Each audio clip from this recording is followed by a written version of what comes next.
welcome to the Decompression Zone for the final installment of Jacklondon's White Fang, Part 5.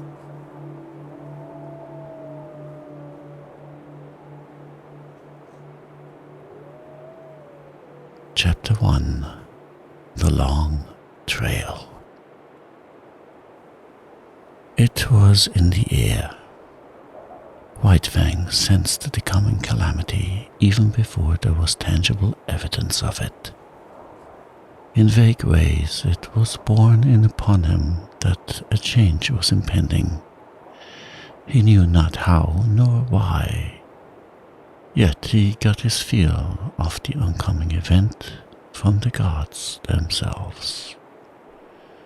In ways subtler than they knew, they betrayed their intentions to the wolf dog that haunted the cabin stoop.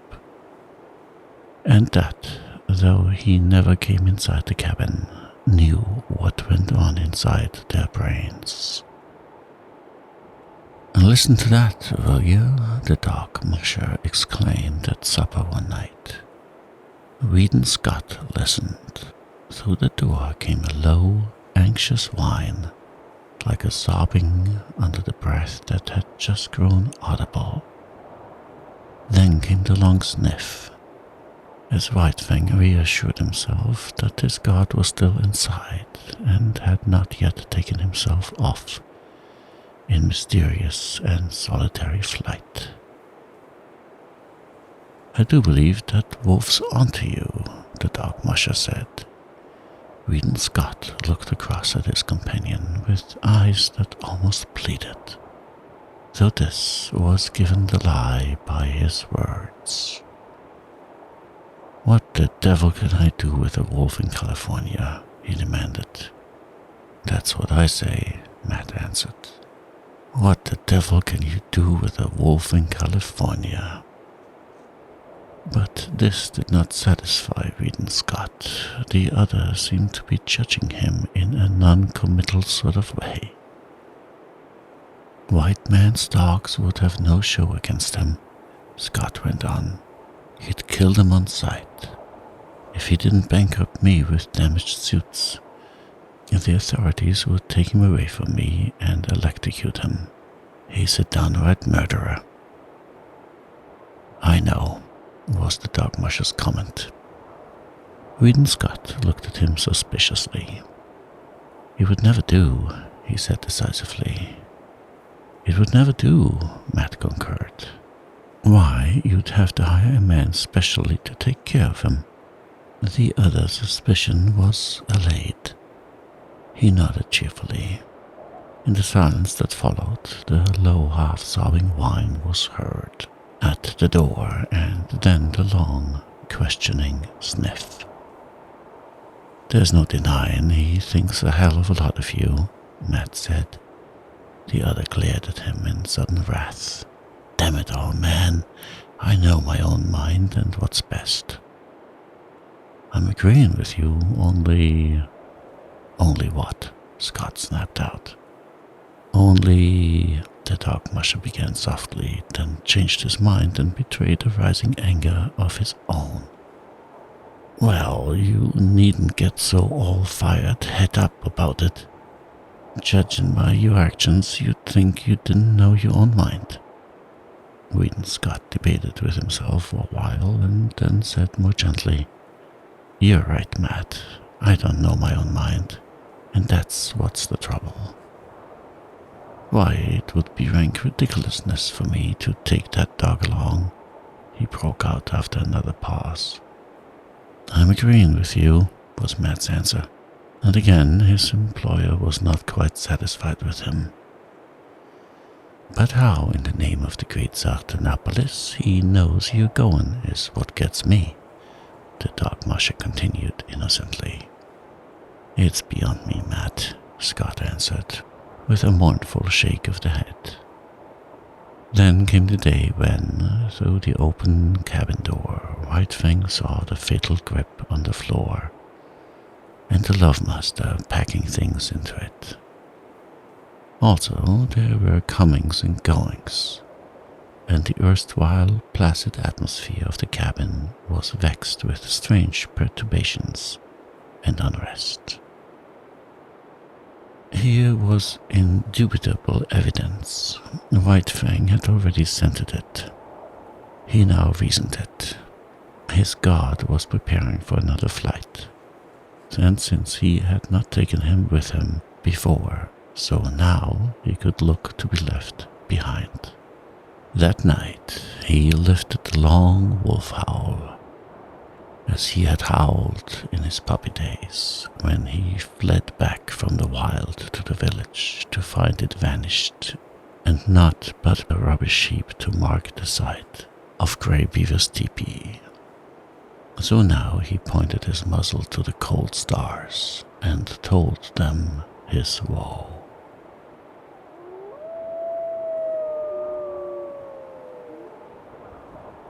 Inside the cabin, the two men had just gone to bed.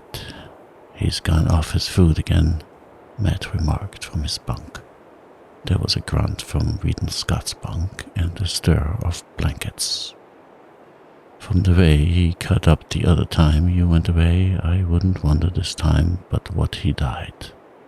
The blankets in the other bunk stirred irritably. "Oh, shut up," Scott cried out through the darkness. "You nag worse than a woman." "I'm agreeing with you," the dog musher answered, and Whedon Scott was not quite sure whether or not the other had snickered.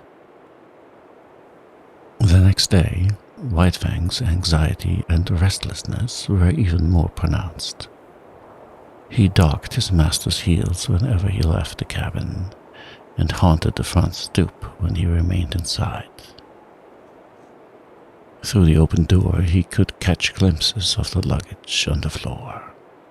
The grip had been joined by two large canvas bags and a box. Matt was rolling the master's blankets and fur rope inside the small tarpaulin. White Fang whined as he watched the operation. Later on, two Indians arrived. He watched them closely as they shouldered the luggage and were led off down the hill by Matt, who carried the bedding and the grip. But White Fang did not follow them. The master was still in the cabin. After a time, Matt returned. The master came to the door and called White Fang inside. "You poor devil," he said gently, rubbing White Fang's ears and tapping his spine.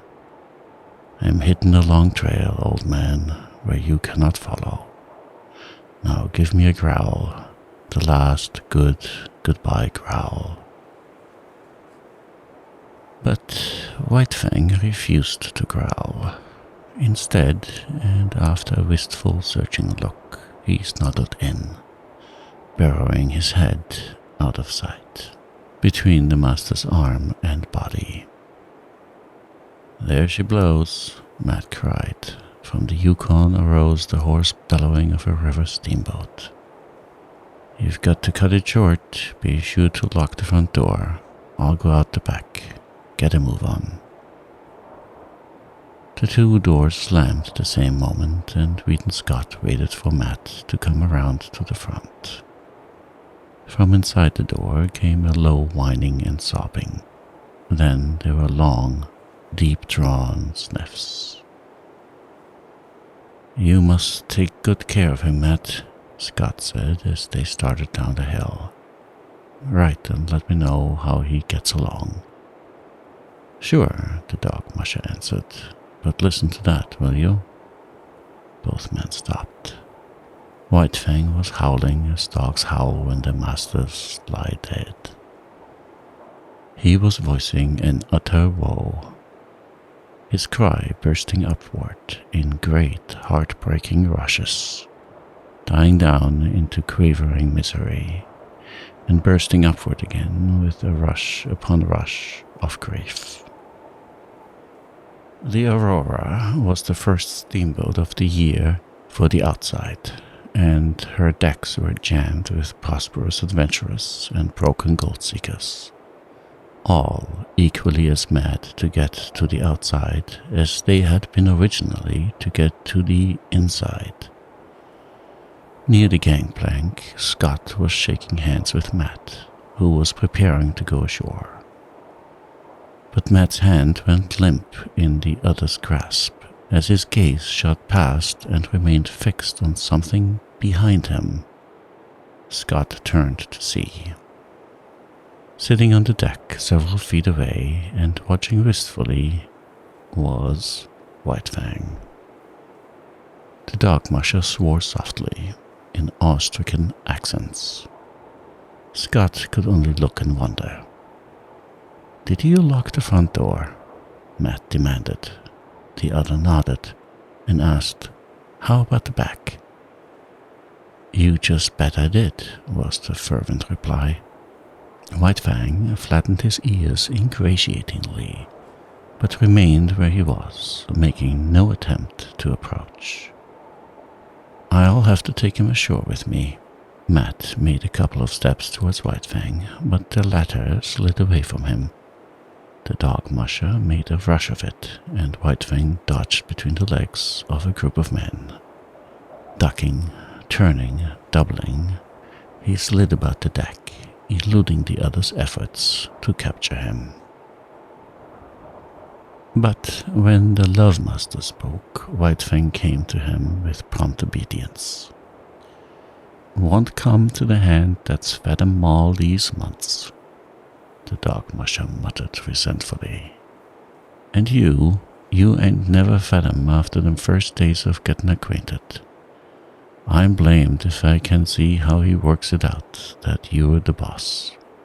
Scott, who had been patting White Fang, suddenly bent closer and pointed out fresh-made cuts on his muzzle and a gnash between the eyes. Matt bent over and passed his hand along White Fang's belly. "He plumb forgot the window. He's all cut and gouged underneath.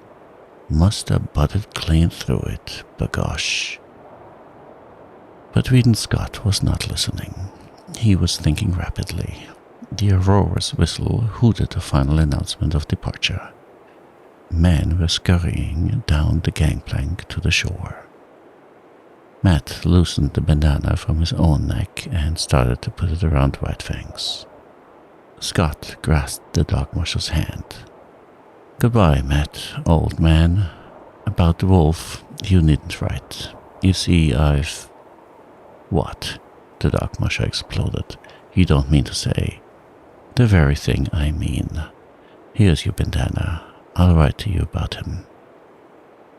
Matt paused halfway down the gangplank.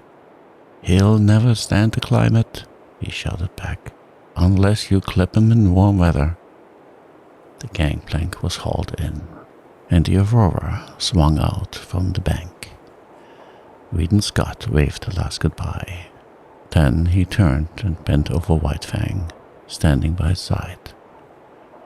"Now growl, damn you, growl," he said, as he patted the responsive head and rubbed the flattening ears.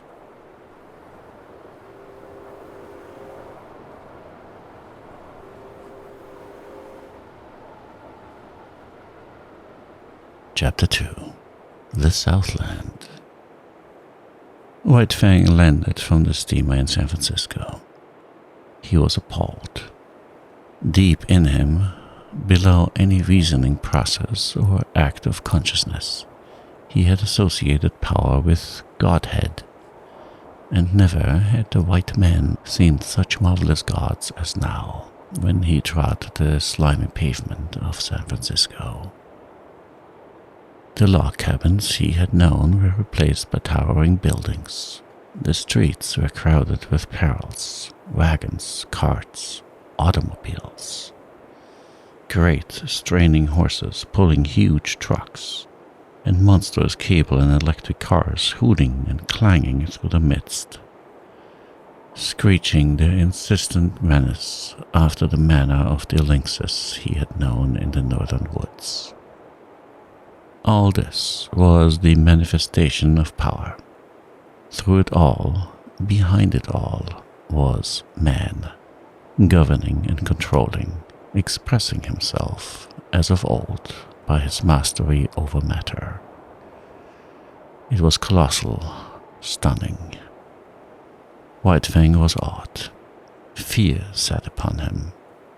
As in his cubhood, he had been made to feel his smallness and puniness on the day he first came in from the wild to the village of Grey Beaver. So now, in his full-grown stature and pride of strength, he was made to feel small and puny. And there were so many gods. He was made dizzy by the swarming of them. The thunder of the streets smote upon his ears. He was bewildered by the tremendous and endless rush of movement of things. As never before, he felt his dependence on the Love Master, close at whose heels he followed, no matter what happened, never losing sight of him. But White Fang was to have no more than a nightmare vision of the city. An experience that was like a bad dream, unreal and terrible, that haunted him for long after in his dreams. He was put into a baggage car by the master, chained in a corner in the midst of heaped trunks and valises. Here a squat and brawny god held sway, with much noise, hurling trunks and boxes about, dragging them in through the door and tossing them into the piles, or flinging them out of the door, smashing and crashing to other gods who awaited them. And here, in this inferno of luggage, was White Fang, deserted by the master. Or at least White Fang thought he was deserted, until he smelled out the master's canvas clothes bags alongside of him, and proceeded to mount guard over them. "About time you come," growled the god of the car an hour later, when Whedon Scott appeared at the door. "That dog of yourn won't let me lay a finger on your stuff." White Fang emerged from the car. He was astonished. The nightmare city was gone.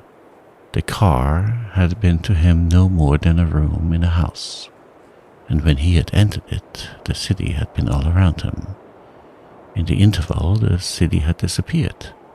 The roar of it no longer dinned upon his ears. Before him was smiling country, streaming with sunshine, lazy with quietude. But he had little time to marvel at the transformation. He accepted it as he accepted all the unaccountable doings and manifestations of the gods. It was their way. There was a carriage waiting. A man and a woman approached the master. The woman's arm went out and clutched the master around the neck. A hostile act. The next moment, Whedon Scott had torn loose from the embrace and closed with White Fang, who had become a snarling, raging demon. "It's all right, Mother," Scott was saying as he kept tight hold of White Fang and placated him. "He thought you were going to injure me, and he won't stand for it. It's all right. It's all right. He'll learn soon enough. And in the meantime, I may be permitted to love my son when his dog is not around," she laughed, though she was pale and weak from the fright. She looked at White Fang, who snarled and bristled and glared malevolently. "You'll have to learn, and he shall without postponement," Scott said. He spoke softly to White Fang until he had quieted him. Then his voice became firm. "Down, sir, down with you." This had been one of the things taught him by the master, and White Fang obeyed, though he lay down reluctantly and sullenly. "Now, Mother," Scott opened his arms to her, but kept his eyes on White Fang. "Down," he warned. "Down." White Fang bristled silently, half crouching as he rose, sank back and watched the hostile act repeated. But no harm came of it. nor of the embrace from the strange man-god that followed. Then the clothes bags were taken into the carriage. The strange gods and the love master followed, and White Fang pursued, now running vigilantly behind, now bristling up to the running horses and warning them that he was there to see that no harm befell the god they dragged so swiftly across the earth. At the end of 15 minutes, the carriage swung in through a stone gateway, and on between a double row of arched and interlacing walnut trees. On either side stretched lawns, their broad sweep broken here and there by great sturdy limbed oaks. In the near distance, in contrast with the young green of the tended grass, sunburned hayfields showed tan and gold, while beyond were the tawny hills and upland pastures. From the head of the lawn, on the first soft swell from the valley level, looked down the deep-porched, many-windowed houses. Little opportunity was given White Fang to see all this. Hardly had the carriage entered the grounds when he was set upon by a sheepdog, bright-eyed, sharp-muzzled, righteously indignant and angry. It was between him and the master, cutting him off. White Fang snarled no warning, but his hair bristled as he made a silent and deadly rush. This rush was never completed. He halted with awkward abruptness, with stiff forelegs bracing himself against his momentum, almost sitting down on his haunches. So desirous was he of avoiding contact with the dog, he was in the act of attacking. It was a female, and the law of his kind thrust a barrier between. For him to attack her would require nothing less than a violation of his instinct.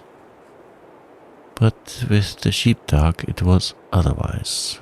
Being a female, she possessed no such instinct. On the other hand, being a sheepdog, her instinctive fear of the wild, and especially of the wolf, was unusually keen.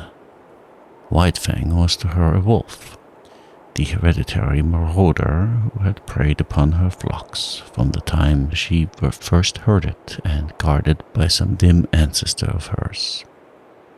And so, as he abandoned his rush at her and braced himself to avoid the contact, she sprang upon him. He snarled involuntarily as he felt her teeth in his shoulder, but beyond this made no offer to hurt her. He backed away, stiff-legged, with self-consciousness, and tried to go around her. He dodged this way and that, and curved and turned, but to no purpose. She remained always between him and the way he wanted to go. "Here, collie," called the strange man in the carriage. Weedon Scott laughed. "Never mind, father, it is good discipline. White Fang will have to learn many things, and it's just as well that he begins now. He'll adjust himself all right." The carriage drove on, and still Collie blocked White Fang's way. He tried to outrun her by leaving the drive and circling across the lawn, but she ran on the inner and smaller circle, and was always there, facing him with her 2 rows of gleaming teeth. Back he circled, across the drive to the other lawn, and again she headed him off. The carriage was bearing the master away. White Fang caught glimpses of it disappearing amongst the trees. The situation was desperate. He essayed another circle. She followed, running swiftly. And then, suddenly, he turned upon her. It was his old fighting trick. Shoulder to shoulder, he struck her squarely. Not only was she overthrown, so fast had he been running that she rolled along, now on her back, now on her side, as she struggled to stop, clawing gravel with her feet and crying shrilly her hurt pride and indignation. White Fang did not wait. The way was clear, and that was all he had wanted. She took after him, never ceasing her outcry. It was the straightaway now, and when it came to real running, White Fang could teach her things.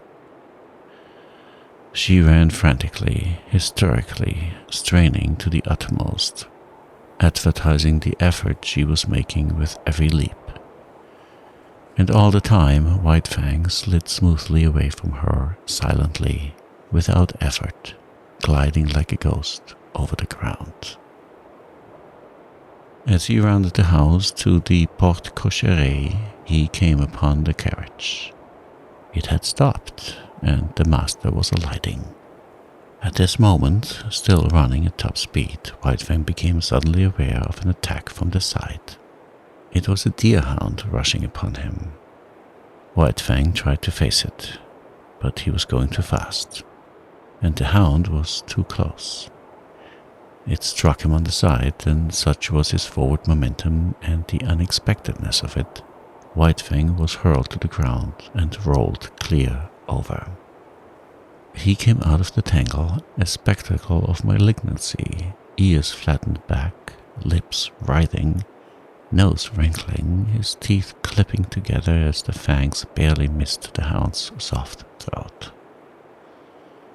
The master was running up, but was too far away, and it was Collie that saved the hound's life. Before White Fang could spring in and deliver the fatal stroke, and just as he was in the act of springing in, Collie arrived. She had been outmaneuvered and outrun, to say nothing of her having been unceremoniously tumbled in the gravel.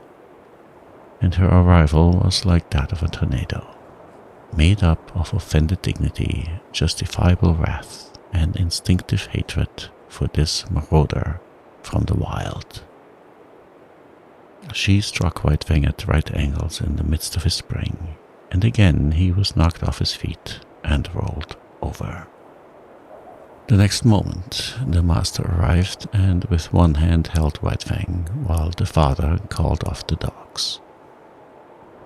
"I say, this is a pretty warm reception for a poor lone wolf from the Arctic," the master said, while White Fang calmed down under his caressing hand. In all his life, he's only been known once to go off his feet, and he has been rolled twice in 30 seconds. The carriage had driven away, and other strange gods had appeared from out the house. Some of these stood respectfully at a distance, but 2 of them, women, perpetrated the hostile act of clutching the master around the neck. White Fang, however, was beginning to tolerate this act. No harm seemed to come of it, while the noises the gods made were certainly not threatening. These gods also made overtures to White Fang, but he warned them off with a snarl, and the master did likewise with word of mouth. At such times, White Fang leaned in close against the master's legs and received reassuring pats on the head. The hound, under the command, "Dick, lie down, sir," had gone up the steps and lain down to one side of the porch, still growling and keeping a sullen watch on the intruder. Collie had been taken in charge by one of the woman gods, who held arms around her neck and petted and caressed her. But Collie was very much perplexed and worried, whining and restless, outraged by the permitted presence of this wolf, and confident that the gods were making a mistake. All the gods started up the steps to enter the house. White Fang followed closely at the master's heels. Dick on the porch growled, and White Fang on the steps bristled and growled back. "Take Collie inside and leave the 2 of them to fight it out," suggested Scott's father. "After that, they'll be friends." "Then White Fang, to show his friendship, will have to be chief mourner at the funeral," laughed the master. The elder Scott looked incredulously, first at White Fang, then at Dick, and finally at his son. "You mean?" Whedon nodded his head. "I mean just that. You'd have a dead Dick inside 1 minute, 2 minutes at the farthest." He turned to White Fang. "Come on, you wolf. It's you that'll have to come inside." White Fang walked stiff-legged up the steps and across the porch, with tail rigidly erect, keeping his eyes on Dick to guard against the flank attack, and at the same time prepared for whatever fierce manifestation of the unknown that might pounce upon him from the interior of the house. But no thing of fear pounced out, and when he had gained the inside, he scouted carefully around, looking at it and finding it not. Then he lay down with a content grunt at the master's feet, observing all that went on, ever ready to spring to his feet and fight for life, with the terrors he felt must lurk under the trap roof of the dwelling.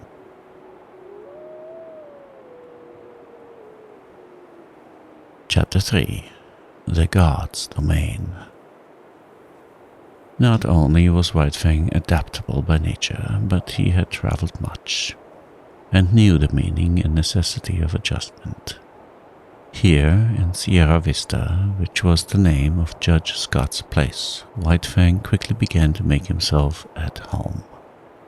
He had no further serious trouble with the dogs. They knew more about the ways of the Southland gods than did he, and in their eyes he had qualified when he accompanied the gods inside the house. Wolf that he was, and unprecedented as it was, the gods had sanctioned his presence, and they, the dogs of the gods, could only recognize this sanction.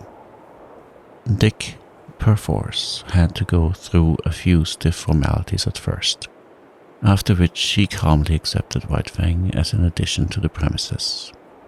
Had Dick had his way, they would have been good friends. All but White Fang was averse to friendship.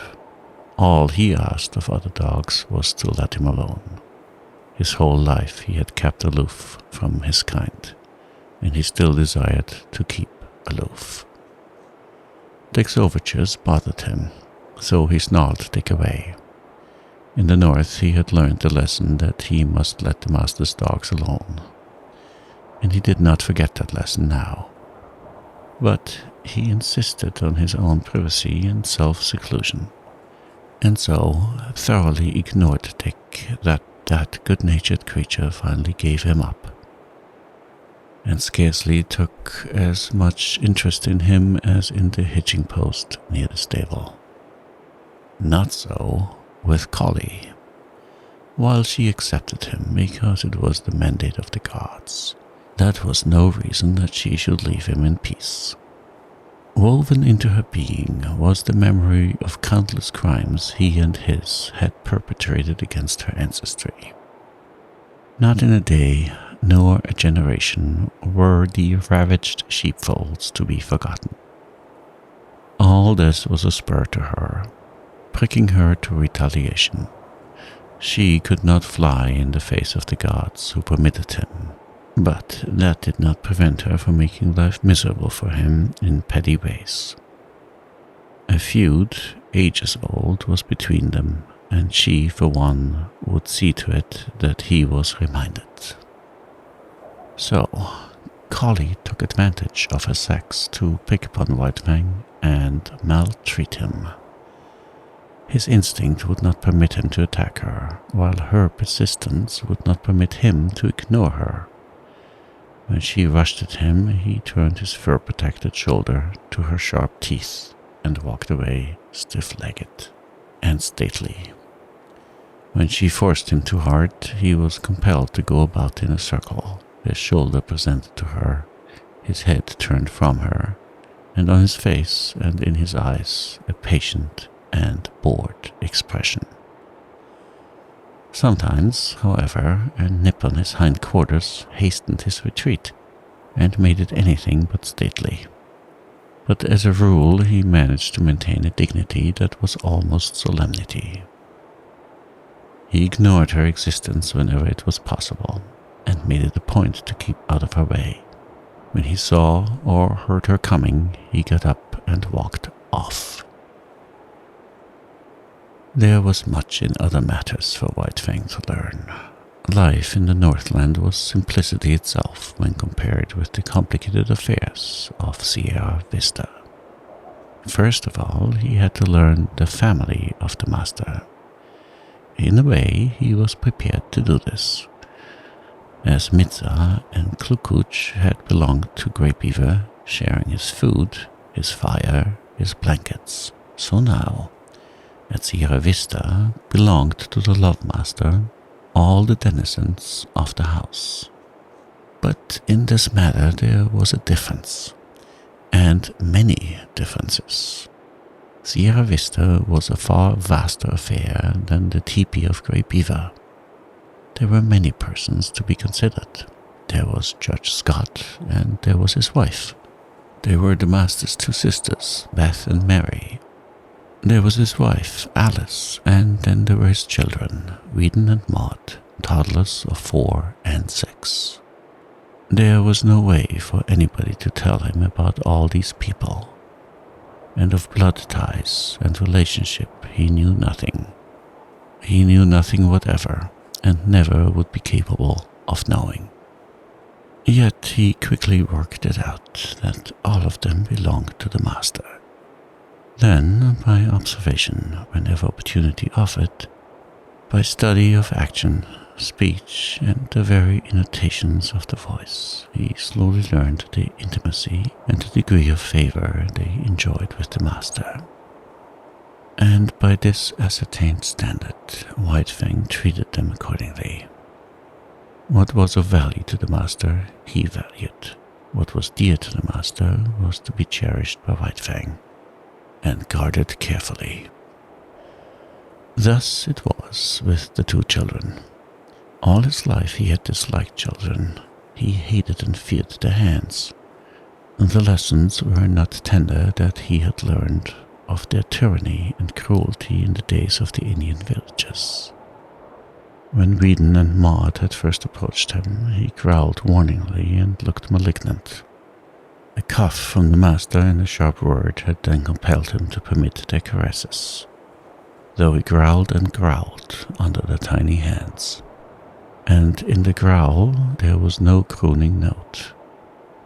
Later he observed that the boy and girl were of great value to the master's eyes. Then it was that no cough nor sharp word was necessary before they could pat him. Yet White Fang was never effusively affectionate. He yielded to the master's children with an ill but not honest grace, and endured their fooling as one would endure a painful operation. When he could no longer endure, he would get up and stalk determinedly away from them. But after a time he grew even to like the children. Still, he was not demonstrative. He would not go up to them. On the other hand, instead of walking away at the sight of them, he waited for them to come to him. And still later, it was noticed that a pleased light came into his eyes when he saw them approaching, and that he looked after them with an appearance of curious regret when they left him for other amusements. All this was a matter of development, and took time. Next in his regard after the children was Judge Scott. There were two reasons, possibly, for this. First, he was evidently a valuable possession of the master's, and next, he was undemonstrative. White Fang liked to lie at his feet on the white porch when he read the newspaper, from time to time favoring White Fang with a look or a word, untroublesome tokens that he recognized White Fang's presence and existence. But this was only when the master was not around. When the master appeared, all other beings ceased to exist so far as White Fang was concerned. White Fang allowed all the members of the family to pet him and make much of him, but he never gave to them what he gave to the master. No caress of theirs could put the love crown into his throat, and try as they would, they could never persuade him into snuggling against them. This expression of abandon and surrender, of absolute trust, he reserved for the master alone. In fact, he never regarded the members of the family in any other light than possessions of the Lordmaster. Also, White Fang had early come to differentiate between the family and the servants of the household. The latter were afraid of him, while he merely refrained from attacking them. This because he considered that they were likewise possessions of the master. Between White Fang and them existed a neutrality and no more. They cooked for the master and washed the dishes and did other things, just as Matt had done up in the Klondike. They were, in short, appurtenances of the household. Outside the household there was even more for White Fang to learn. The master's domain was wide and complex, yet it had its metes and bounds. The land itself ceased at the country road. Outside was the common domain of all gods, the roads and streets. Then inside, other fences were the particular domains of other gods. A myriad laws governed all these things and determined conduct. Yet he did not know the speech of the gods, nor was there any way for him to learn save by experience. He obeyed his natural impulses until they ran him counter to some law. When this had been done a few times, he learned the law and after that observed it. But most potent in his education was the cough of the master's hand, the censure of the master's voice. Because of White Fang's great love, a cough from the master hurt him far more than any beating Grey Beaver or Beauty Smith had ever given him. They had hurt only the flesh of him. Beneath the flesh the spirit had still raged, splendid and invincible. But with the master the cuff was always too light to hurt the flesh, yet it went deeper. It was an expression of the master's disapproval, and White Fang's spirit wilted under it. In point of fact, the cuff was rarely administered. The master's voice was sufficient. By it, White Fang knew whether he did right or not. By it, he trimmed his conduct and adjusted his actions. It was the compass by which he steered and learned to chart the manners of a new land and life. In the Northland, the only domesticated animal was the dog. All other animals lived in the wild and were, when not too formidable, lawful spoil for any dog. All his days White Fang had foraged among the live things for food. It did not enter his head that in the Southland it was otherwise, but this he was to learn early in his residence in Santa Clara Valley. Sauntering around the corner of the house in the early morning, he came upon a chicken that had escaped from the chicken yard. White Fang's natural impulse was to eat it. A couple of bounds, a flash of teeth, and a frightening squawk, and he had scooped in the adventurous fowl. It was farm-bred and fat and tender, and White Fang licked his chops and decided that such fare was good. Later in the day he chanced upon another stray chicken near the stables. One of the grooms ran to the rescue. He did not know White Fang's breed, so for weapon he took a light buggy whip. At the first cut of the whip, White Fang left the chicken for the man. A club might have stopped White Fang, but not a whip. Silently, without flinching, he took a second cut in his forward rush, and as he leaped for the throat, the groom cried out, "My God!" and staggered backward. He dropped the whip and shielded his throat with his arms. In consequence, his forearm was ripped open to the bone. The man was badly frightened. It was not so much White Fang's ferocity as it was his silence that unnerved the groom. Still protecting his throat and face with his torn and bleeding arm, he tried to retreat to the barn. And it would have gone hard with him had not Collie appeared on the scene. As she had saved Dick's life, she now saved the groom's. She rushed upon White Fang in frenzied wrath. She had been right. She had known better than the blundering gods. All her suspicions were justified. Here was the ancient marauder up to his old tricks again. The groom escaped into the stables and White Fang backed away before Collie's wicked teeth, or presented his shoulder to them and circled round and round. But Collie did not give over, as was her wont, after a decent interval of chastisement. On the contrary, she grew more excited and angry every moment, until, in the end, White Fang flung dignity to the winds, and frankly fled away from her across the fields. "He'll learn to leave the chickens alone," the master said, "but I can't give him a lesson until I catch him in the act." 2 nights later came the act, but on a more generous scale than the master had anticipated. White Fang observed closely the chicken yards and the habits of the chickens. In the night time, after they had gone to roost, he climbed to the top of a pile of newly hauled lumber. From there he gained the roof of a chicken house, passed over the ridgepole and dropped to the ground inside. A moment later he was inside the house, and the slaughter began.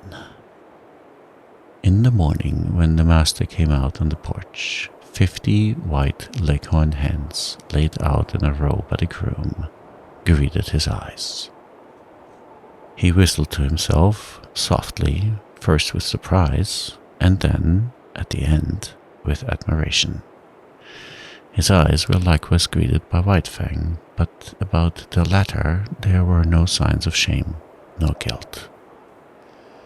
He carried himself with pride, as though, forsooth, he had achieved a deed praiseworthy and meritorious. There was about him no consciousness of sin. The master's lips tightened as he faced the disagreeable task. Then he talked harshly to the unwitting culprit, and in his voice was nothing but godlike wrath. Also he held White Fang's nose down to the slain hens, and at the same time cuffed him soundly. White Fang never raided a chicken roost again. It was against the law, and he had learned it. Then the master took him into the chicken yards.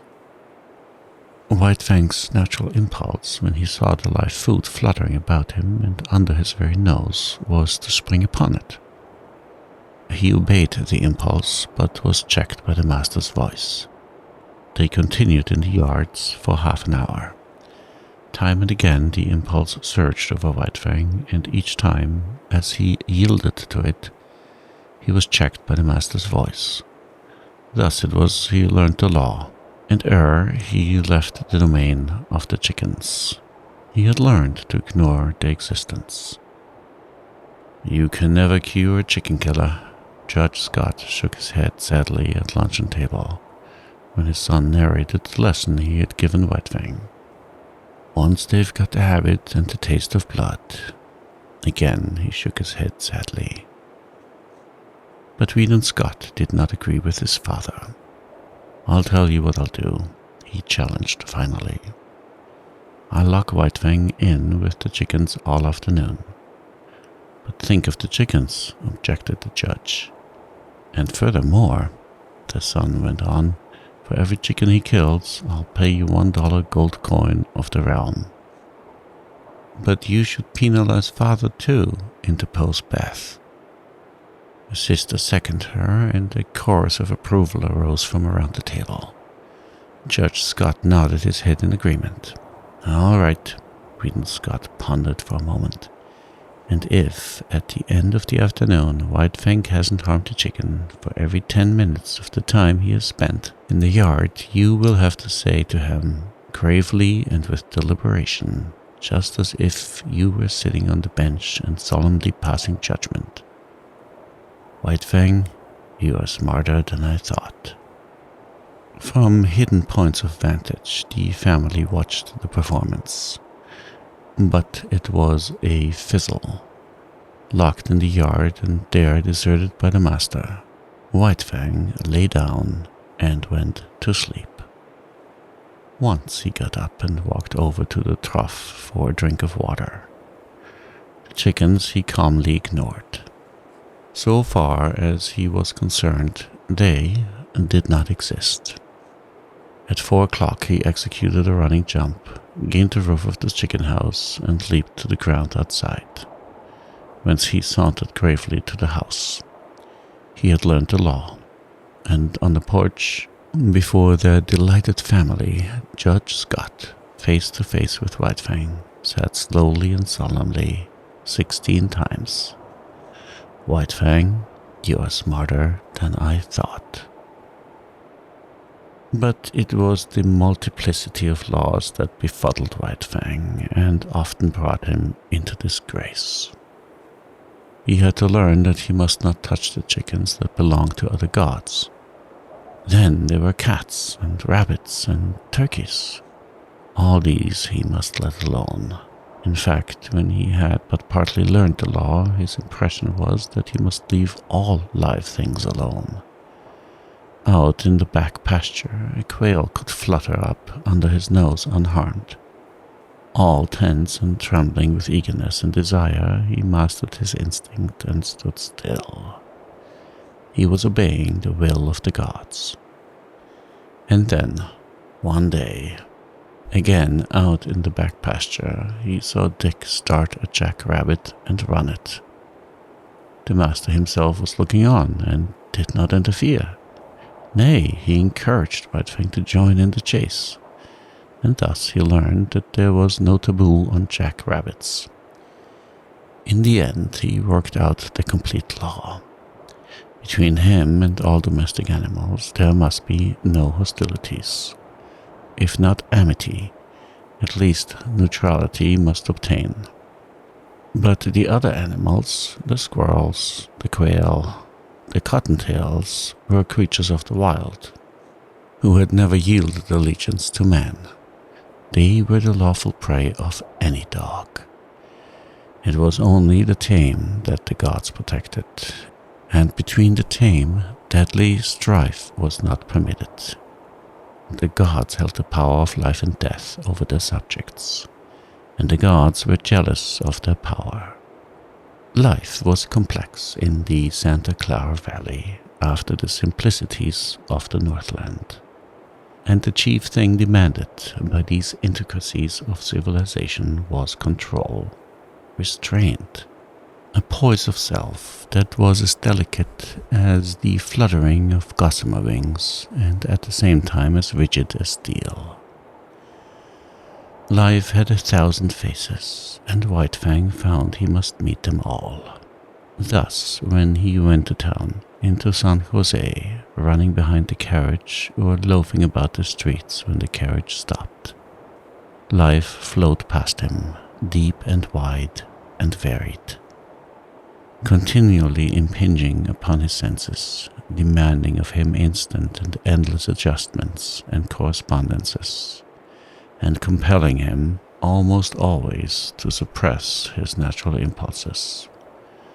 There were butcher shops where meat hung within reach. This meat he must not touch. There were cats at the house the master visited that must be let alone. And there were dogs everywhere that snarled at him and that he must not attack. And then, on the crowded sidewalks, there were persons innumerable whose attention he attracted. They would stop and look at him, point him out to one another, examine him, talk of him, and, worst of all, pat him. and these perilous contacts from all these strange hands he must endure. Yet this endurance he achieved. Furthermore, he got over being awkward and self-conscious. In a lofty way, he received the attentions of the multitudes of strange gods. With condescension, he accepted their condescension. On the other hand, there was something about him that prevented great familiarity. They patted him on the head and passed on, contented and pleased with their own daring. But it was not all easy for White Fang. Running behind the carriage in the outskirts of San Jose, he encountered certain small boys who made a practice of flinging stones at him. Yet he knew that it was not permitted him to pursue and drag them down. Here he was compelled to violate his instinct of self-preservation, and violate it he did. For he was becoming tame and qualifying himself for civilization. Nevertheless, White Fang was not quite satisfied with the arrangement. He had no abstract ideas about justice and fair play, but there is a certain sense of equity that resides in life, and it was this sense in him that resented the unfairness of his being permitted no defense against the stone throwers. He forgot that in the covenant entered into between him and the gods, they were pledged to care for him and defend him. But one day the master sprang from the carriage, whip in hand, and gave the stone throwers a thrashing. After that, they threw stones no more. And White Fang understood, and was satisfied. One other experience of similar nature was his. On the way to town, hanging around the saloon at the crossroads, were 3 dogs that made a practice of rushing out upon him when he went by. Knowing his deadly method of fighting, the master had never ceased impressing upon White Fang the law that he must not fight. As a result, having learned the lesson well, White Fang was hard put whenever he passed the crossroads saloon. After the first rush, each time his snarl kept the 3 dogs at a distance, but they trailed along behind, yelping and bickering and insulting him. This endured for some time. The man at the saloon even urged the dogs on to attack White Fang. One day, they openly sicked the dogs on him. The master stopped the carriage. "Go to it," he said to White Fang. But White Fang could not believe. He looked at the master and he looked at the dogs. Then he looked back eagerly and questioningly at the master. The master nodded his head. "Go to them, old fellow. Eat them up." White Fang no longer hesitated. He turned and leaped silently among his enemies. All 3 faced him. There was a great snarling and growling, a clashing of teeth and flurry of bodies. The dust of the road arose in a cloud and screened the battle. But at the end of several minutes, 2 dogs were struggling in the dirt and the 3rd was in full flight. He leaped a ditch, went through a rail fence and fled across a field. White Fang followed, sliding over the ground in wolf fashion and with wolf speed. Swiftly and without noise, and in the center of the field he dragged down and slew the dog. With this triple killing, his main troubles with dogs ceased. The word went up and down the valley, and men saw to it that their dogs did not molest the fighting wolf.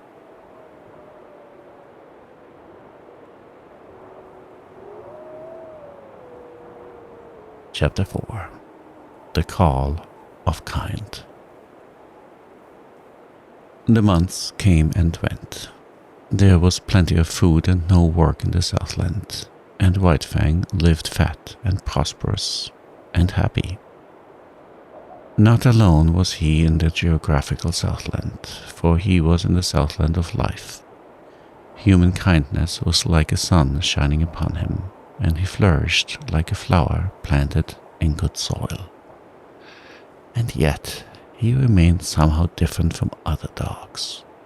He knew the law even better than did the dogs that had known no other life.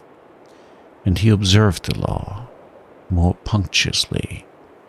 But still there was about him a suggestion of lurking ferocity, as though the wild still lingered in him, and the wolf in him merely slept.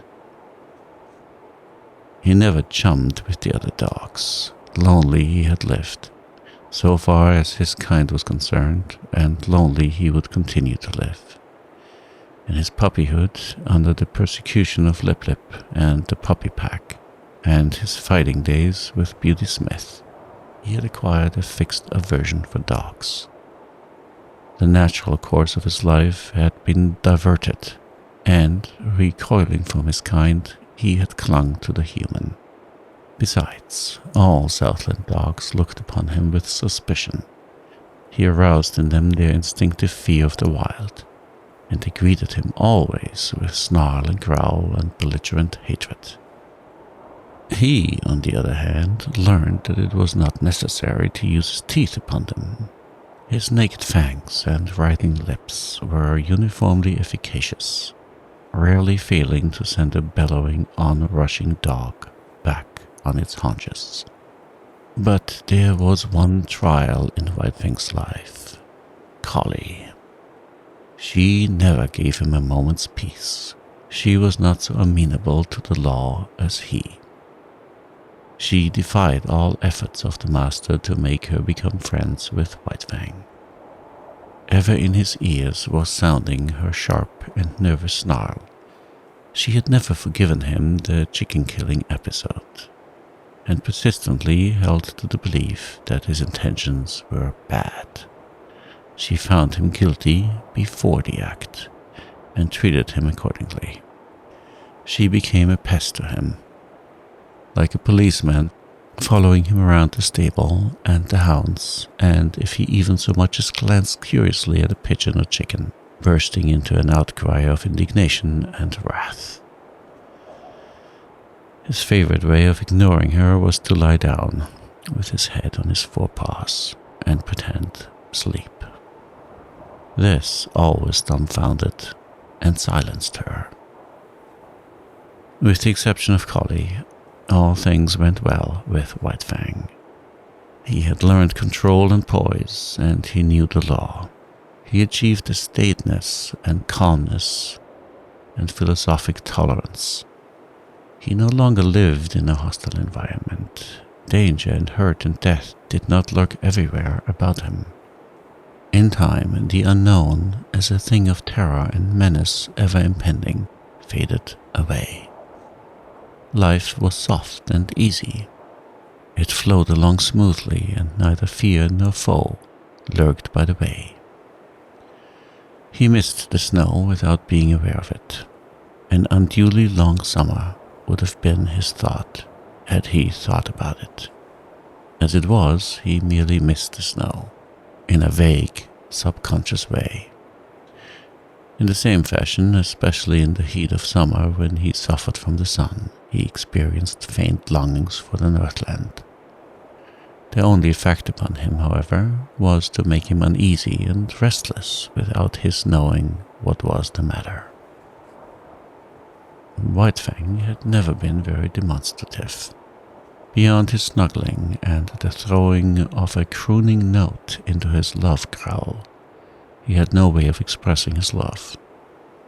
Yet it was given him to discover a third way. He had always been susceptible to the laughter of the gods. Laughter had affected him with madness, made him frantic with rage. But he did not have it in him to be angry with the Love Master. And when the god elected to laugh at him in a good-natured, bantering way, he was nonplussed. He could feel the pricking and stinging of the old anger as it strove to rise up in him, but it strove against love.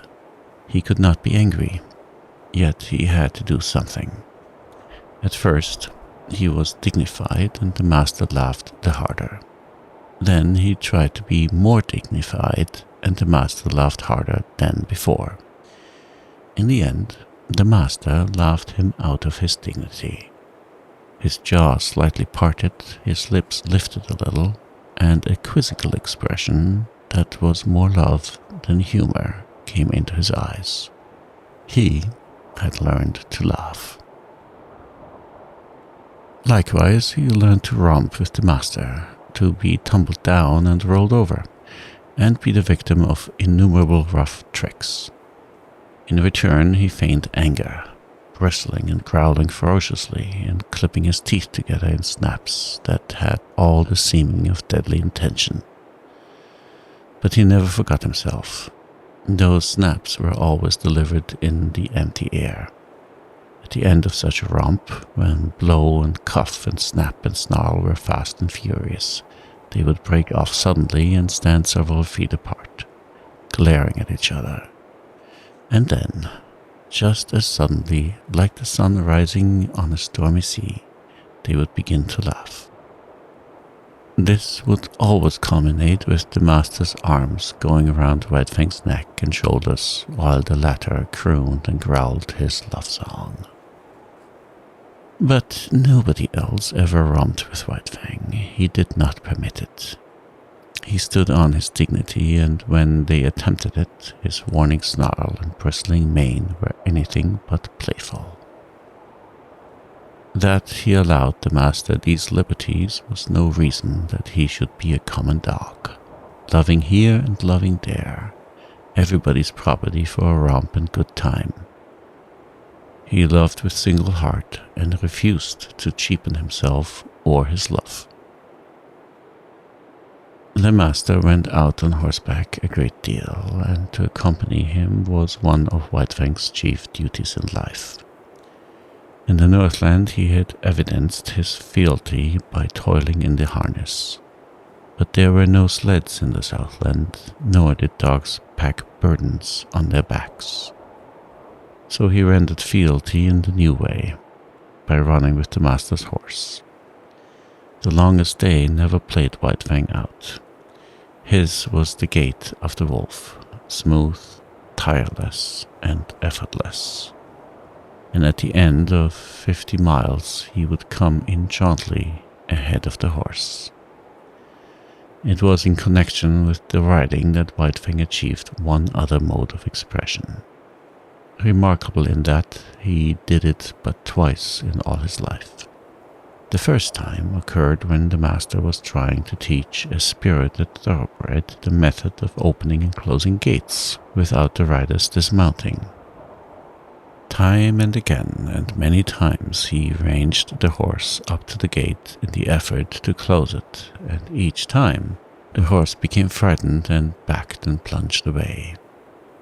It grew more nervous and excited every moment. When it reared, the master put the spurs to it and made it drop its forelegs back to earth, whereupon it would begin kicking with its hind legs. White Fang watched the performance with increasing anxiety until he could contain himself no longer. Then he sprang in front of the horse and barked savagely and warningly. Though he often tried to bark thereafter, and the master encouraged him, he succeeded only once, and then it was not in the master's presence.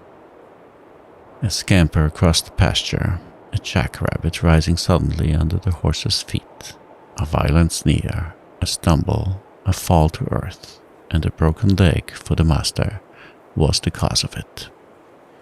White Fang sprang in a rage at the throat of the offending horse, but was checked by the master's voice. "Home! Go home!" the master commanded when he had ascertained his injury. White Fang was disinclined to desert him. The master thought of writing a note, but searched his pockets vainly for pencil and paper. Again he commanded White Fang to go home. The latter regarded him wistfully, started away, then returned and whined softly. The master talked to him gently but seriously, and he cocked his ears and listened with painful intentness. "That's all right, old fellow, you just run along home," ran the talk. "Go on home and tell them what's happened to me. Home with you, you wolf." Get along home." White Fang knew the meaning of home, and though he did not understand the remainder of the master's language, he knew it was his will that he should go home. He turned and trotted reluctantly away. Then he stopped, undecided, and looked back over his shoulder. "Go home," came the sharp command, and this time he obeyed. The family was on the porch, taking the cool of the afternoon, when White Fang arrived. He came in among them, panting, covered with dust. "Whedon's back," Whedon's mother announced. The children welcomed White Fang with glad cries and ran to meet him. He avoided them and passed down the porch, but they cornered him against the rocking chair and the railing. He growled and tried to push by them. Their mother looked apprehensively in their direction. "I confess he makes me nervous around the children," she said. "I have a dread that he will turn upon them unexpectedly someday." Growling savagely, White Fang sprang out of the corner, overturning the boy and the girl. The mother called them to her and comforted them, telling them not to bother White Fang. "A wolf is a wolf," commented Judge Scott. "There is no trusting one." "But he's not all wolf," interposed Beth, standing for her brother in his absence. "You have only Whedon's opinion for that," rejoined the judge. "He merely surmises that there is some strain of dog in White Fang, but as he will tell you himself, he knows nothing about it. As for his appearance—" He did not finish his sentence. White Fang stood before him, growling fiercely. "Go away. Lie down, sir," Judge Scott commanded. White Fang turned to the love master's wife. She screamed with fright as he seized her dress in his teeth and dragged on it till the frail fabric tore away. But this time he had become the center of interest. He had ceased from the growling and stood, head up, looking into their faces. His throat worked spasmodically but made no sound, while he struggled with all his body, convulsed with the effort to rid himself of the incommunicable something that strained for utterance. "I hope he's not going mad," said Whedon's mother. "I told Whedon that I was afraid the warm climate would not agree with an Arctic animal." He's trying to speak, I do believe," Beth announced. At this moment, speech came to White Fang, rushing up in a great burst of barking. "Something has happened to Whedon," his wife said decisively. They were all on their feet now, and White Fang ran down the steps, looking back for them to follow. For the second and last time in his life, he had barked and made himself understood. After this event, he found a warmer place in the hearts of the Sierra Vista people. And even the groom, whose arm he had slashed, admitted that he was a wise dog, even if he was a wolf. Judge Scott still held to the same opinion and proved it to everybody's dissatisfaction by measurements and descriptions taken from the encyclopedia and various works on natural history. The days came and went, streaming their unbroken sunshine over the Santa Clara Valley. But as they grew shorter and White Fang's second winter in the Southland came on, he made a strange discovery. Collie's teeth were no longer sharp. There was a playfulness about her nips and a gentleness that prevented them from really hurting him. He forgot that she had made life a burden to him, and when she disported herself around him, he responded solemnly, striving to be playful and becoming no more than ridiculous. One day, she led him off on a long chase through the back pasture land into the woods.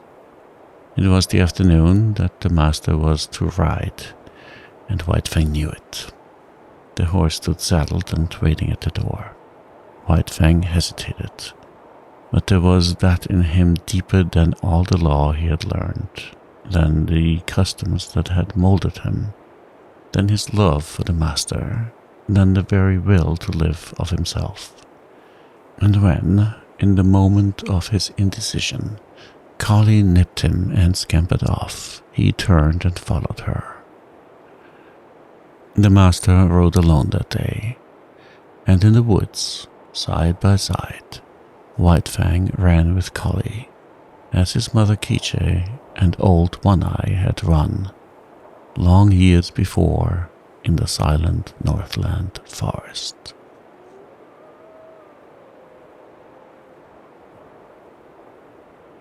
Chapter 5. The Sleeping Wolf.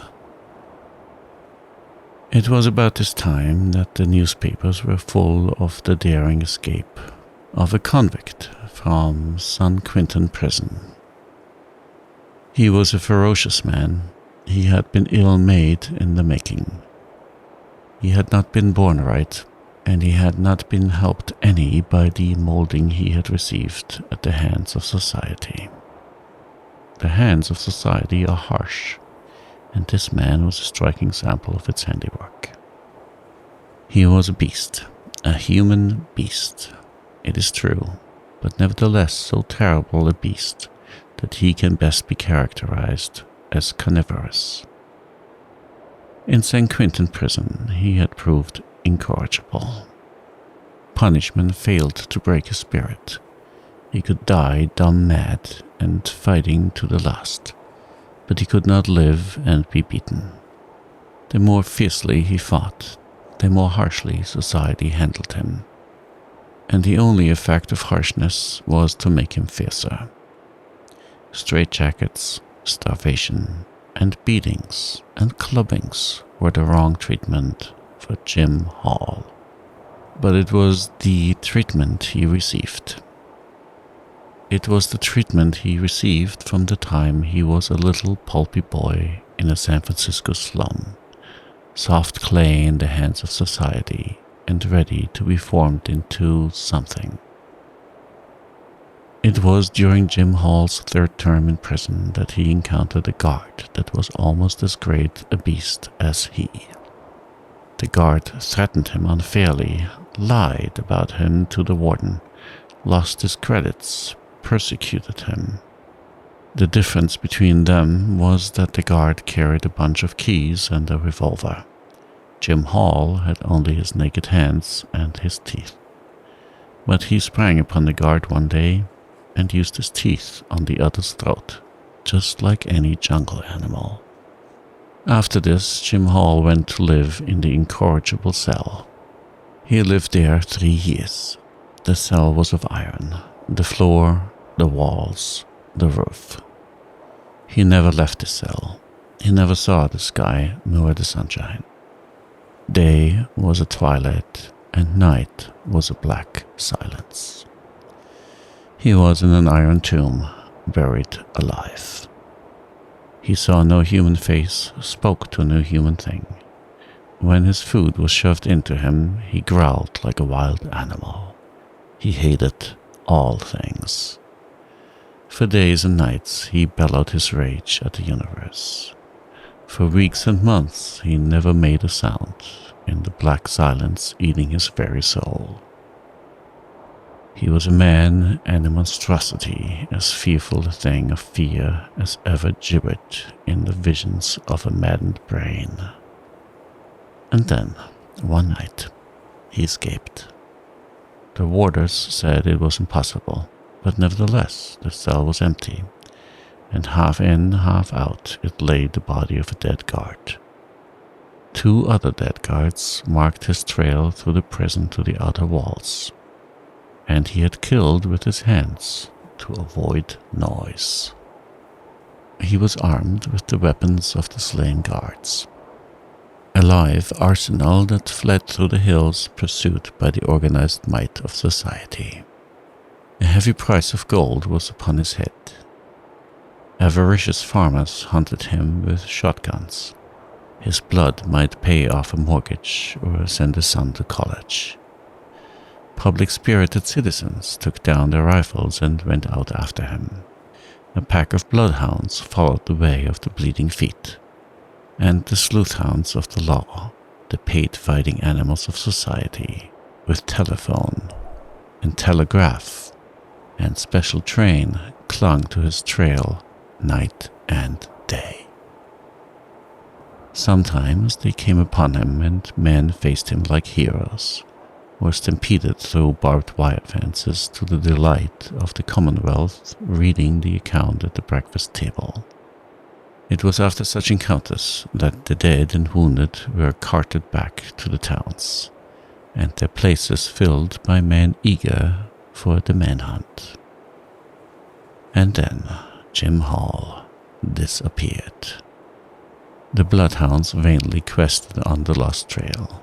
Inoffensive ranches in remote valleys were held up by armed men and compelled to identify themselves, while the remains of Jim Hall were discovered on a dozen mountainsides by greedy claimants for blood money.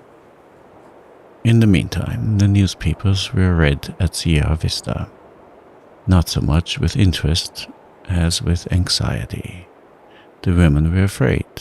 Judge Scott pooh-poohed and laughed, but not with reason, for it was in his last days on the bench that Jim Hall had stood before him and received sentence.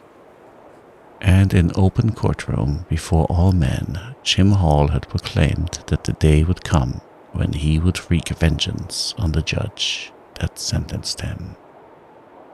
For once, Jim Hall was right. He was innocent of the crime for which he was sentenced. It was a case, in the parlance of thieves and police, of railroading. Jim Hall was being railroaded to prison for a crime he had not committed. Because of the 2 prior convictions against him, Judge Scott imposed upon him a sentence of 50 years. Judge Scott did not know all things, and he did not know that he was party to a police conspiracy, that the evidence was hatched and perjured, that Jim Hall was guiltless of the crime charged, and Jim Hall, on the other hand, did not know that Judge Scott was merely ignorant.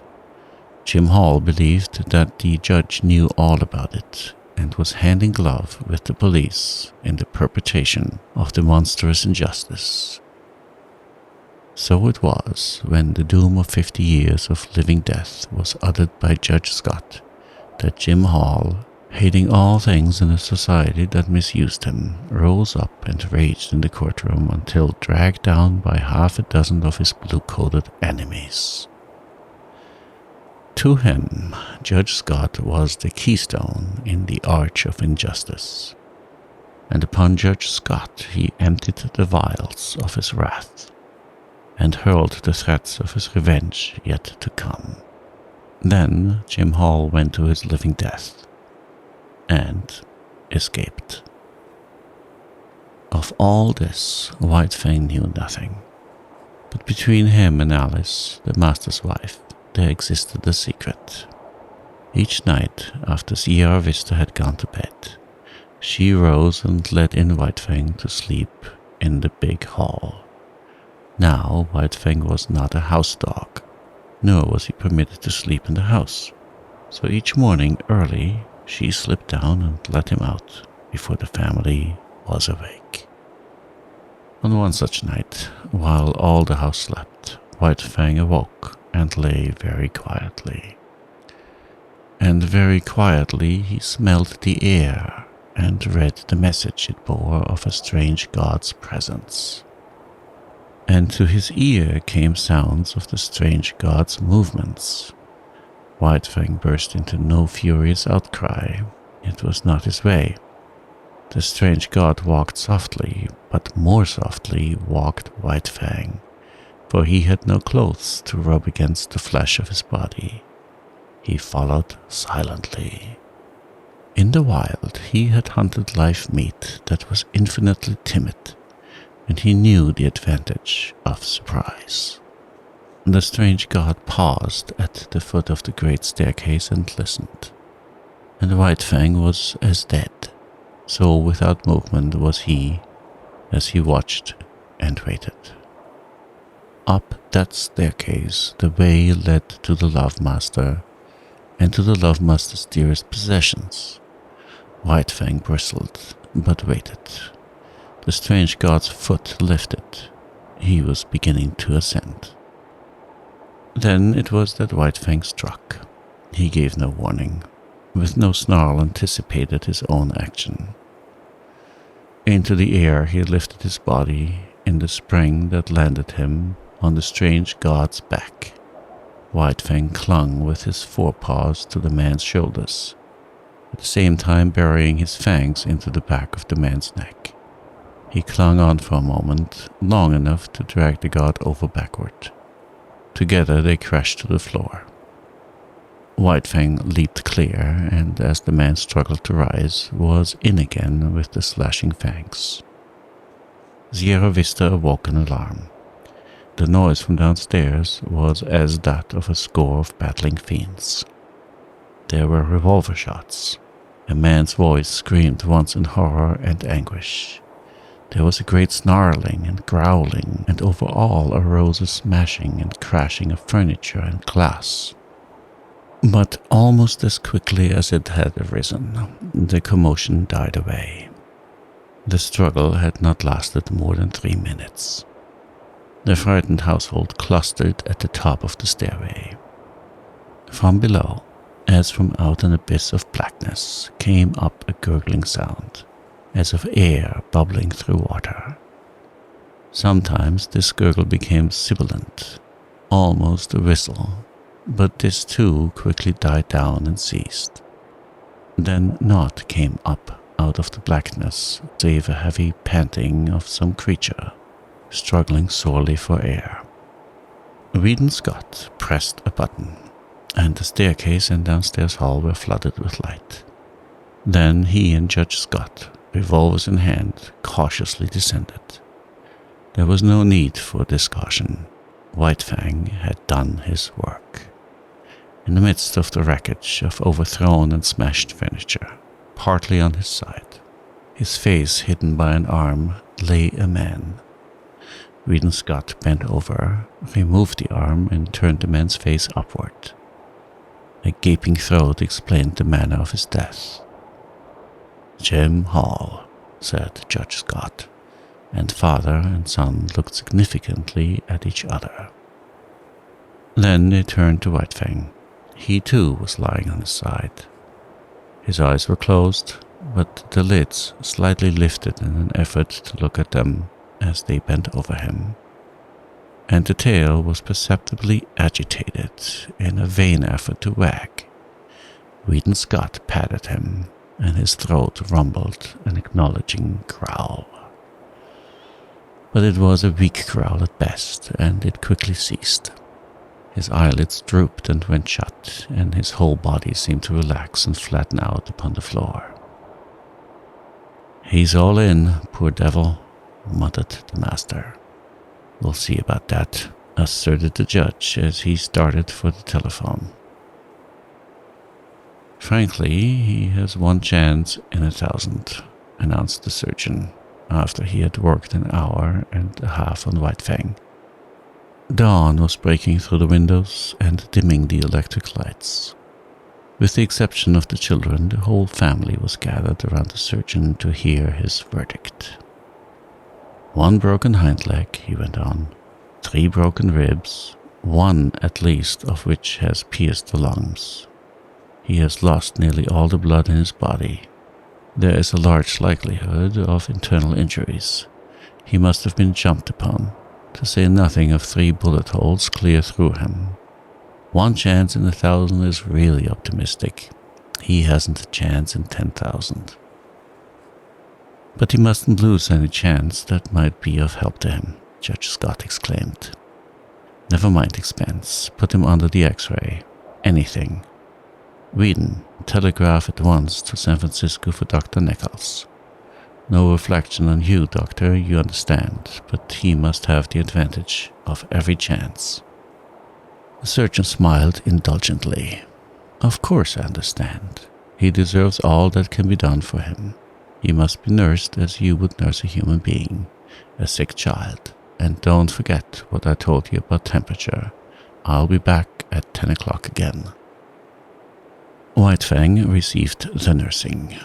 Judge Scott's suggestion of a trained nurse was indignantly clamored down by the girls, who themselves undertook the task. And White Fang won out on the one chance in 10,000 denied him by the surgeon. The latter was not to be censured for his misjudgment. All his life he had tended and operated on the soft humans of civilization, who lived sheltered lives and had descended out of many sheltered generations. Compared with White Fang, they were frail and flabby, and clutched life without any strength in their grip. White Fang had come straight from the wild, where the weak perished early, and shelter is vouchsafed to none. In neither his father nor his mother was there any weakness, nor in the generations before them. A constitution of iron and the validity of the wild were White Fang's inheritance, and he clung to life, the whole of him and every part of him, in spirit and in flesh, with the tenacity that of old belonged to all creatures. Bound down a prisoner, denied even movement by the plaster casts and bandages, White Fang lingered out the weeks. He slept long hours and dreamed much, and through his mind passed an unending pageant of Northland visions. All the ghosts of the past arose and were with him. Once again he lived in the lair with Kiche, crept trembling to the knees of Grey Beaver to tender his allegiance, ran for his life before Lip Lip and all the howling bedlam of the puppy pack. He ran again through the silence, hunting his living food through the months of famine, and again he ran at the head of the team, the gut whips of Mitza and Grey Beaver snapping behind, their voices crying, "Rah! Rah!" when they came to a narrow passage and the team closed together like a fan to go through. He lived again all his days with Beauty Smith and the fights he had fought. At such times he whimpered and snarled in his sleep, and they that looked on said that his dreams were bad. But there was one particular nightmare from which he suffered, the clanging monsters of electric cars that were to him colossal screaming lynxes. He would lie in a screen of bushes, watching for a squirrel to venture far out on the ground from its tree refuge. Then, when he sprang out upon it, it would transform itself into an electric car, menacing and terrible, towering over him like a mountain, screaming and clanging and spitting fire at him. It was the same when he challenged the hawk down out of the sky. Down out of the blue it would rush, as it dropped upon him, changing itself into the ubiquitous electric car. Or again he would be in the pen of Beauty Smith. Outside the pen, men would be gathering, and he knew that a fight was on. He watched the door for his antagonist to enter. The door would open, and thrust in upon him would come the awful electric car. 1,000 times this occurred, and each time the terror it inspired was as vivid and great as ever. Then came the day when the last bandage and the last plaster cast were taken off. It was a gala day. All Sierra Vista was gathered around. The master rubbed his ears and he crooned his love growl. The master's wife called him the Blessed Wolf, which name was taken up with acclaim, and all the women called him the Blessed Wolf.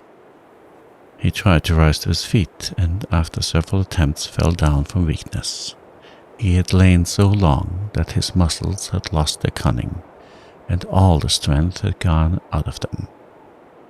He felt a little shame because of his weakness, as though, forsooth, he were failing the gods in the service he owed them. Because of this, he made heroic efforts to rise, and at last he stood on his 4 legs, tottering and swaying back and forth. "The Blessed Wolf," chorused the women. Judge Scott surveyed them triumphantly. Out of your own mouths be it, he said, just as I contended right along. No mere dog could have done what he did. He's a wolf. A blessed wolf, amended the judge's wife. Yes, blessed wolf, agreed the judge, and henceforth that shall be my name for him. He'll have to learn to walk again, said the surgeon, so he might as well start in right now. It won't hurt him. Take him outside. And outside he went, like a king, with all Sierra Vista about him and tending on him. He was very weak, and when he reached the lawn, he lay down and rested for a while.